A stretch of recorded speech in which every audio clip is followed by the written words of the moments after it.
জীবনের সবচেয়ে বেশি ভয়ঙ্কর সুন্দর দুঃখ হলো যাদের সাথে লেখাপড়া করে আসছেন সেই ক্লাস 1 থেকে তারা একটা সময়ে কেউ পাশে থাকে না। না থাকার কারণ হচ্ছে এই পৃথিবীতে পরিস্থিতি মানুষকে হারিয়ে দেয়। প্রথম ক্লাস 1 থেকে 5 পর্যন্ত লেখাপড়া একসাথে চলে। তারপর পরীক্ষা শেষে সবাই যখন ক্লাস 6-এ পা রাখে তখনই অনেক বন্ধু হারিয়ে যায়, চলে যায় অন্য কোনো মাধ্যমিক স্কুলে। এইভাবে শুরু 2 বছর। এরপর যখন 8-এ পরীক্ষা হয় তারপর চলে যায় শহরের কোনো স্কুলে।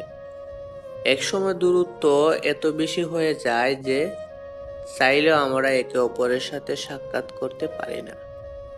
মাঝে মাঝে নিজেই নিজেকে বলি, সফলতা বলতে যদি কোনো কিছু না থাকতো তাহলে সারা জীবন বন্ধুদের সাথেই পার করে দিতাম। অপেক্ষায় আছি আবার কবে খোলা আকাশের নিচে দেখা হবে প্রিয় বন্ধু।